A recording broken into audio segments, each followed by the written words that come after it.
In this video, we're talking about why tracking your macros might not be working for you. My name is Jesse. I'm an online coach and personal trainer. I've been tracking my macros for almost a decade now. And I've coached hundreds of men to get started tracking their macros and do it accurately. So hopefully in this video, we can get to the bottom of why it's not working for you and help you fix it. So what I've seen 99% of the time as to why it's not working, most likely there's something that you're doing that's making you not track accurately. Even if you think you're being meticulous with it, there's maybe something that you're missing. The good news is we just need to find what that is and look at the common mistakes and figure it out. So the first thing you'll want to look at is how often are you estimating the macros of the food you're eating? So anytime you go out to eat, you likely have to estimate, right? So are you doing that 2 times a week, 3, 4, maybe 5 or more times a week? That's certainly going to increase the likelihood that you're not tracking accurately. Or are you possibly eating foods around the house even that don't have a nutrition label, whether they're processed foods or even like whole foods that are healthy? Like in here, I have 4 pieces of grilled chicken that I picked up from the market down the street from my house. A healthy food, a macro-friendly food, but there's no nutrition label on it. So it's possible you could be mistracking this or many other things. All right, so let's talk about estimating. The reason why this leads to inaccurate tracking and hurts your results is because when we eat out, we're often underestimating what the macros and calories are. Most restaurants are not gonna give you the macros or the calories. Some do, but most don't. And what we don't realize is that they're adding tons of butter and oil and sauces to make it taste as good as possible. So even a healthy meal might often have way more calories than we're expecting. I don't mean to break your heart, but I want to give you an example of this. This right here is a chicken club salad. Looks like a pretty healthy option, right? 1,530 calories from the Cheesecake Factory. If you were getting a salad with chicken at a restaurant, I don't think you'd track it as 1,500 calories, but the truth is there's nothing like worse about the Cheesecake Factory and how they prepare their meals. They're just being honest about it and giving you the calories. If you go to any other place, it's probably gonna be a similar amount of calories. Or this Caesar salad from the Cheesecake Factory,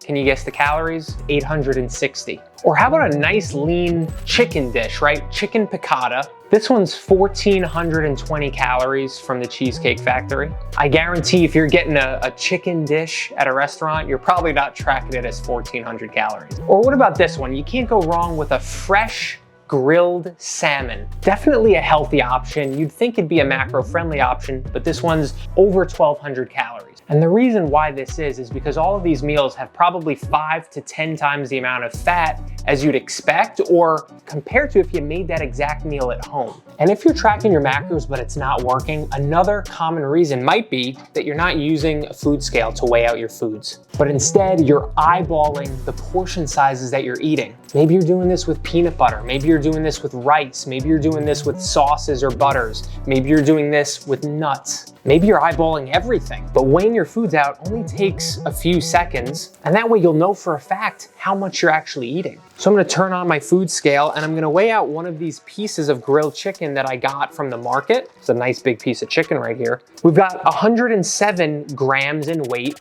worth of grilled chicken breast, which is cooked. So what I'm gonna do now is I'm gonna go into MyFitnessPal. I'm gonna search for chicken breast cooked, and I'm gonna adjust the portion size to 107 grams. And there you go. In 10 seconds, you've just accurately tracked that food. Another super common reason why you might be tracking your macros, but it's not working, is that you're not tracking oils and butter when you cook. Let's be clear, there's nothing wrong with these. They're not unhealthy or there's not anything bad with them. You can still eat them. I have them here in my house for a reason, but they happen to be very high calorie foods. And if you don't track it, it's gonna hurt your results. Literally 1 tablespoon of olive oil is 120 calories. And you're not measuring out 1 tablespoon when you put it in the pan. You're probably using 3, 4, 5 tablespoons of oil. So maybe you're eating 300, 400, 500 or more calories from olive oil at every meal that you cook. Do you see how over the course of a week, you could be missing out on thousands of calories potentially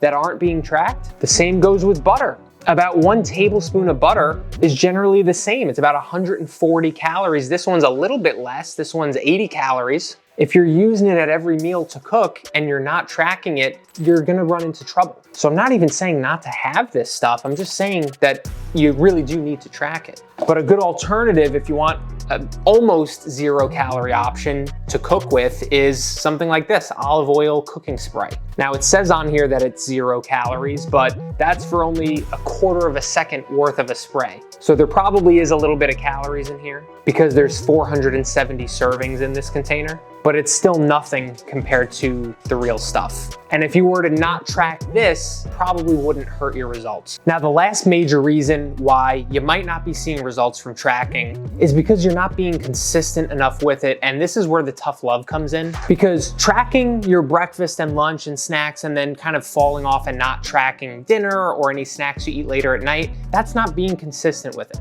Tracking half the day and then stopping, that's not being consistent. Or let me know if this sounds familiar. You track really well Monday, Tuesday, Wednesday, Thursday, Friday, Saturday, Sunday. You either don't track at all or it's very, hit or miss with your tracking. That's also not, it's just not being consistent. And if you're tracking well Monday through Thursday, but not tracking super diligently Friday, Saturday, Sunday, that's like half the time you're tracking your food. Like, that's not consistent. If you do anything else half the time, it's often not going to be good enough. If you show up to work half the time you're supposed to, you'll get fired. If you show up for an operation and the doctor does half the work you expected, I don't think you'll be happy with that. If you had homework to read a book and you read half of it and then took the test, you're probably not gonna do well. You get the point. Just do your best to track diligently for as long as you want to see really good results. And that's going to be 6 or 7 days a week. By no means do I expect you or even my clients to be perfect with tracking their food,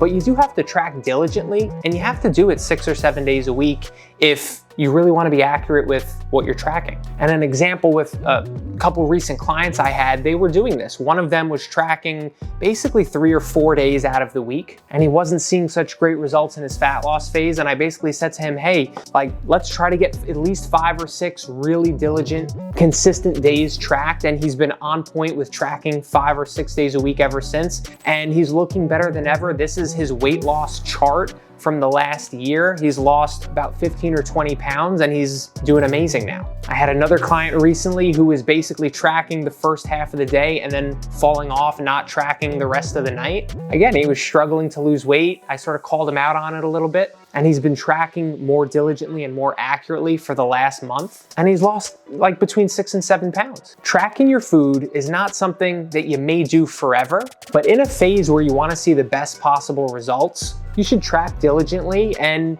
do it knowing that probably not something that you'll always have to do, but even doing it for a year or 2 years or just a few years gives you knowledge and education about food so that later on down the road, when you want to eat intuitively, you can do that more effectively from the knowledge you've gained from weighing out your foods and understanding the nutrition content of the different foods that you eat. I hope you found the video helpful. If you did, consider subscribing because I make new videos just like this every week. And if you really want to eliminate the guesswork and accelerate the learning process when it comes to tracking your food accurately, and you want me to coach you to do it step by step so that you can get in the best shape you're capable of, I invite you to check out my Modern Man coaching program. I'll put the link to apply down in the first description below. And what I do in that program is I coach men to track their food accurately and sustainably to reach the goals they have, whether that be losing body fat, building muscle, maybe a little bit of both. And I make sure that they're set up with a customized training program